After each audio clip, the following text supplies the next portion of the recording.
अस्सलाम वालेकुम। मेरा नाम डॉक्टर मोहसिन अता है। मैं consultant plastic and cosmetic surgeon हूँ। आज हम एयर रीशेपिंग सर्जरी की बात करते हैं कि अगर आपका कान छोटा है या बड़ा है, प्रोमिनेंट है, जिसे हम बैट ईयर कहते हैं, या जिस तरह से आमिर खान ने पीके मूवी में कान बनाए हुए थे, बैट ईयर, इस तरह का है, तो या कोई और प्रॉब्लम है, आप अपनी कान की शेप चेंज कराना चाहते हैं, तो ये वीडियो आपके लिए है। ईयर्स के बहुत ज़्यादा प्रॉब्लम होते हैं और इसमें से ज़्यादातर जो प्रॉब्लम्स होते हैं वो पैदाइशी होते हैं, जिसमें से कान की शेप को इफ़ेक्ट करते हैं वो, जबकि हेयरिंग में या और कोई फंक्शनली इशू नहीं होता। इनमें से काफ़ी सारी कंडीशंस होती हैं, जिसमें हम एनोशिया है, कान है नहीं, मैक्रोशिया है, छोटा कान, प्रोमिनेंट ईयर्स कहते हैं। तो आज हम बात करते हैं प्रोमिनेंट ईयर के बारे में, और थोड़ा-सा मैं आपको गाइड करूँगा जो दूसरी कान्स की डिसऑर्डर है या कंडीशंस हैं। What is prominent year? Prominent year ये होता है कि कान सामने से बहुत बड़ा नज़र आता है।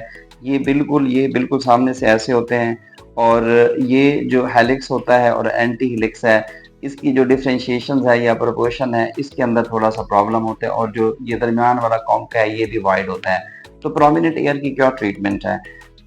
नॉर्मली ये कंडीशंस बाय बर्थ होती है। बाय बर्थ अगर थोड़ा सा प्रॉब्लम है तो हम उसको मोल्डिंग के जरिए उसका सोल्यूशन निकाल सकते हैं 1 महीने तक। तो अगर उससे ठीक नहीं होता तो हम इसकी सर्जरी प्लान करते हैं। अब what is the ideal age for the surgery? इसमें दो कैटेगरीज हैं। एक कैटेगरीज ये है कि अगर कि बच्चे की उम्र 6 साल तक पहुंच गई है, 6 साल तक क्योंकि कान की ग्रोथ कंप्लीट हो जाती है, तो उसके बाद अगर उसे प्रॉब्लम आ रहा है, तो कॉन्फिडेंस कम हो रहा है, तो उसके लिए हम प्लान करते हैं कि उस एयर रीशेपिंग सर्जरी कर दें। या नॉर्मली दूसरा ऑप्शन ये है कि इस तरह का अगर कोई प्रॉब्लम नहीं है तो हम आफ्टर 18 ईयर्स इसकी हम सर्जरी प्लान करते हैं। अगर हम बच्चों में ये प्रोसीजर करेंगे तो उसके लिए हमें जनरल एनेस्थीसिया देना पड़ता है, जबकि एडल्ट एज में अगर 18 ईयर्स के बाद हम करते हैं तो इसको लोकल एनेस्थीसिया के अंदर भी आराम से किया जा सकता है। लोकल एनेस्थीसिया मीन कि एक इंजेक्शन लगा के उसको सुन कर देते हैं, और ये बिल्कुल पेन फ्री प्रोसीजर्स होता है। तो इसमें बेसिकली हम एक कान के पीछे से जाके एक इंसियन देते हैं, तो उस इंसियन के अंदर हम कार्टिलेज को एक्सपोज करते हैं। कार्टिलेज को एक्सपोज करने के बाद उसको अनफोल्ड करते हैं, कार्टिलेज को, उसके स्टिचेस होते हैं स्पेसिफिक एंगल और स्पेसिफिक प्लेन्स के अंदर, वो हम स्टिचेस लगाते हैं तो उसकी जो शेप है वो ठीक हो जाती है। ये बिल्कुल कान के पीछे से होता है और इसमें किसी किस्म का कोई स्कार या कट नजर नहीं आता।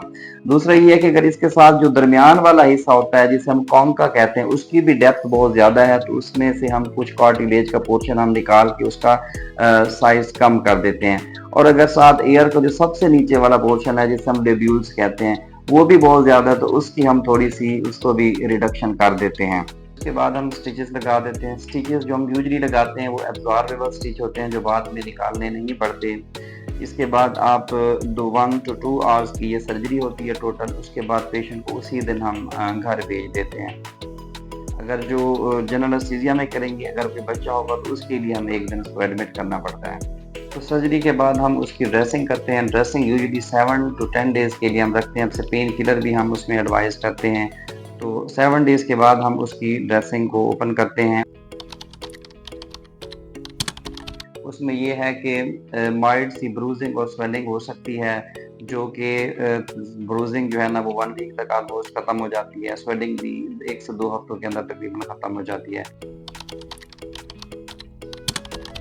अब इसकी प्रिकॉशंस क्या हैं सर्जरी के बाद? तो सीधा लेटना है, कान को ज़्यादा टच नहीं करना, कोई ऐसी मूवमेंट नहीं करनी जिसकी वजह से कान के ऊपर बहुत ज़्यादा प्रेशर हो, और ऑलमोस्ट आपने 2 to 3 डेज़ के लिए आपने प्रॉपरली रेस्ट करना होता है। तो ये इसकी पोस्ट ऑप केयर होती है। फिर ऑपरेशंस के बाद आप प्रॉपरली इन चीज़ों की केयर करेंगे तो इसके परसिस्टेंट रिजल्ट होते हैं।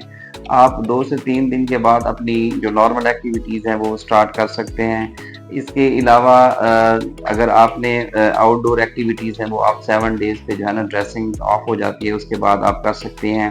तो जिम वगैरह है या जो कंडक्ट स्पोर्ट्स हैं वो आपने 4 to 6 वीक्स के लिए आपने अवॉइड करना होता है। उसके बाद आप उसको स्टार्ट कर सकते हैं, दोबारा से प्लान कर सकते हैं। तो ये इसकी कुछ केयर्स हैं के जो रिजल्ट्स हैं वो बहुत ही अच्छे रिजल्ट्स हैं, और लॉन्ग लास्टिंग परमानेंट इसके रिजल्ट्स हैं, और ये बिल्कुल एक सेफ प्रोसीजर्स है। अब अगर ये तो हम बात कर गए प्रोमिनेंट ईयर्स की बात, अब जो अदर कंडीशंस हैं ईयर्स की जिसमें कान है ही नहीं या कोई एक्सीडेंट हुआ है उसमें कान कट गया है या उसका कोई पोर्शन नहीं है, पैदाइशी तौर पे कान है ही नहीं, तो उसका क्या सोल्यूशन है? उसके अंदर डिफरेंट टेक्निक्स हैं, उसके अंदर हम पेशेंट्स की प्रॉपर असेसमेंट करते हैं। जब बच्चा पैदा होता है तो उसको माइल्ड सी मोल्डिंग एडवाइस करते हैं, अगर उससे ठीक हो गया तो ठीक, अगर नहीं होता तो फिर हम सर्जरी प्लान करते हैं। उसमें हमने पूरा कान दोबारा से बनाना होता है। अब ये कान अल्लाह ताला ने बनाया, इसकी ये स्किन है, इसके अंदर ना कार्टिलेज है, तो ये हमने कार्टिलेज भी इसकी बनानी होती है। तो कार्टिलेज बनाने के साथ हैं 2 से 3 रिब्स, और उस रिब्स की स्प्लिट करके एक पूरा एक फ्रेम बन के ऑस्टियो इंटीग्रेटेड जो है ना उसका एक फ्रेम होता है, तो उसको हम बना के यहाँ लगा देते हैं और उसके बाद जो है ना हम उसके ऊपर जिल्द लेके आते हैं। तो ये डिफरेंट स्टेजेस का प्रोसीजर्स है, इसमें डिफरेंट टेक्निक्स हैं, कुछ 6 साल की उम्र में होती हैं और कुछ 10 साल की उम्र में होती हैं। तो ये इसको हम कहते हैं ऑटोलोगस एयर रिकंस्ट्रक्शन। हम इससे आपकी बॉडी से ही, आपके पार्ट से ही उसकी कान की रिकंस्ट्रक्शन कर सकते हैं, दोबारा से बना सकते हैं। कुछ पेशेंट्स ऐसे होते हैं वो ऑटोलोगस को नहीं चाहते, तो हम उसके अंदर एक आर्टिफिशियल एयर जो सिलिकॉन का बना होता है तो उसको भी हम यहाँ पे लगा देते हैं। तो आर्टिफिशियल पूरा जैसे कान होता है दूसरी साइड पे होता है, इस साइड पे कान नहीं होता, तो एक मसनूई सिलिकॉन का कान हम उसको लगा देते हैं। या आजकल एक नई टेक्निक आई हुई है जिसे हम मेडपोर कहते हैं। मेडपोर टेक्निक ये है कि स्किन के नीचे एक पूरा कान बना हुआ मेडपोर का वो लगा देते हैं और उसके ऊपर हम उसी की जेल पेशेंट के ऊपर आ जाती है, वो एक पूरा कान बन जाता है। लेकिन ये मेडपोर हो गया, इसके एक अपने मतलब कि ये एक फॉरेन बॉडी है, इसके रिएक्शंस हैं और इसके एक्सट्रूजन के काफ़ी सारे प्रॉब्लम्स हैं।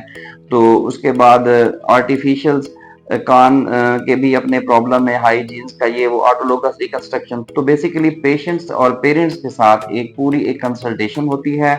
उसके बाद हमने डिसाइड करना है कि कौन सी ईयर रीशेपिंग सर्जरी पेशेंट के लिए सबसे बेस्ट है, तो उसके अकॉर्डिंगली हम उसको प्लान करते हैं।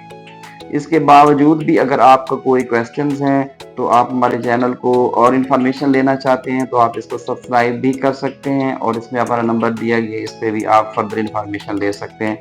Thank you very much.